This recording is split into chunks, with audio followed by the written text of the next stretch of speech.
దాని ఎందుకు కారణం, దానికి రూట్ ఎక్కడుంది అనేది ఆ రూట్ మనము క్లోజ్ చేయాలి. తర్వాత యూత్ కూడా రెగ్యులర్ గా అవేర్నెస్ క్యాంప్స్ పెట్టాలి. యూత్ తో పోలీస్ అధికారులు, తర్వాత మండల అధికారులు కొద్దిగా ఫ్రెండ్షిప్ చేసి వాళ్ళ చీరల నుంచి కూడా మార్పించి, మరి అప్పుడే ఈ క్రైమ్ తగ్గుతాయి. ఈ మధ్యకాలంలో చూస్తే క్రైమ్ జరగడానికి ప్రతి కేసు ఇంకా గంజాయి మత్తు కనబడుతుంది. అట్లా జరగకుండా జాగ్రత్త ఉండాలి. కౌన్సిలింగ్స్ కూడా ఏర్పాటు చేయాలి. తర్వాత ఆల్ డిపార్ట్మెంట్స్ అధికారులు అందరూ కూడా మేము స్టార్టింగ్ చెప్పినట్టుగా ముందే ప్రారంభంలో చెప్పడం జరిగింది. మీరందరూ ఒక ప్రత్యేకమైనటువంటి శ్రద్ధతోటి, ఇది మీ ఉద్యోగులకు దగ్గరగా ఉండి పనిచేస్తున్నటువంటి ప్రభుత్వం, ఉద్యోగుల కష్టాలు సమస్యలు తెలుసుకొని ప్రతి నెల ఫస్ట్ నుంచి సెకండ్ 5 లోపు జీతాలు ఇవ్వాలని అనేక ఇబ్బందులు ఉన్నప్పటికీ కూడా ఇస్తున్నారు. ఇంకా మీ కొన్ని డిమాండ్స్ కోసం కూడా ఎలక్షన్స్ ముందు సీఎం గారు వివిధ సంఘాలతోటి ఉద్యోగ సంఘాలకు కూడా టైం ఇచ్చి మీటింగ్ లో పెట్టడం జరిగింది. మనలాంటి వెనుకబడ్డ ప్రాంతాల్లో పనిచేయడం ఒక గొప్ప సేవ, గొప్ప అవకాశం. 100 చెట్లు కాడ ఒక చెట్టు పెడితే అది కనబడదు, కానీ ఏమి లేని కాడ మనం చేసే అద్భుతమే, మనం చేసే డెవలప్మెంటే చాలా గొప్ప అద్భుతం. కాబట్టి మీరు ఆ రకంగా దృష్టిలో పెట్టుకొని ఈ వెనుకబడ్డ మండలాలకు, బ్యాక్వర్డ్ ఏరియా, ట్రైబల్ ఏరియాలలో నిన్న ఒక డాక్టర్ల యొక్క ప్రోగ్రాము చాలా మంది అప్రిషియేట్ చేశారు. వాగు దాటి పెనుగోలు వెళ్ళి, పెనుగోలు అంటే భద్రాచలం కాన్స్టిట్యున్సీ, ములుగు జిల్లా.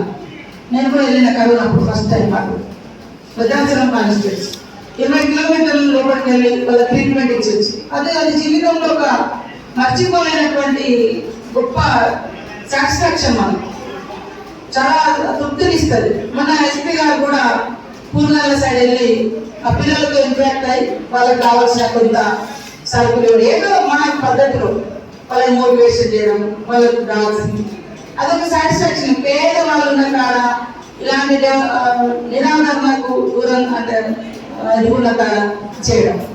మేము ఒక స్కూల్ ఓపెన్ చేసాం. వితిన్ 15 days అమ్మాయి బయటకు వచ్చి ఒక జూనియర్ డ్రామాలో మా ఊళ్ళో స్కూల్ లేదు కాబట్టి అని ఏడిస్తే మేము ఒప్పుకున్నాం.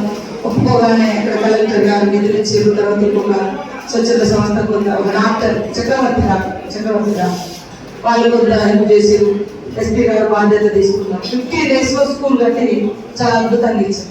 అట్లాంటి మన పరిస్థితి మీ శాఖలలో ఒక్కటన్నా మనం క్రియేట్ సృష్టించుకోవాలి. ఎస్, ఇది నా హయాంలో నేను ఇది అద్భుతంగా వాటర్ కావచ్చు, హెల్త్ కావచ్చు, ఎడ్యుకేషన్ కావచ్చు, రోడ్ కావచ్చు, ఎనీథింగ్ డిపార్ట్మెంట్ లోనే ఏదో ఒక మీ దాంట్లో ఉండదు. అందుకే కదా అవార్డ్స్ వచ్చేది. అలాంటి అవార్డులకు మనం స్టేట్ తో పాటు నేషనల్ లెవెల్ సెలెక్ట్ కావడంతో పాటు ప్రజల గుండెలో ఉండేటట్టు ఉండాలి. అంటే ఖచ్చితంగా మనదైన వర్క్ ఉండాలి, మనదైన శైలిలో ఒక వర్క్ ఉండాలి. కాబట్టి మీరందరూ కూడా education, health, drinking water, sanitation, roads, ఐటీడీఏలు, పబ్లిక్ తో బాగా దగ్గరగా ఉండడం. ప్రజలు మీ దగ్గరికి వచ్చినప్పుడు మీరు ఎక్కువ సమస్యలు పరిష్కరిస్తే ఈ ఇంకా కలెక్టర్ దాకా పోయే అవసరం. మా దాకా వచ్చి పాపం హైదరాబాద్ ములుగులో కొత్తగూడ వస్తే కొత్తగూడ ఇట్లా ఎక్కడైనా అక్కడికి వచ్చే అవసరం ఉండదు.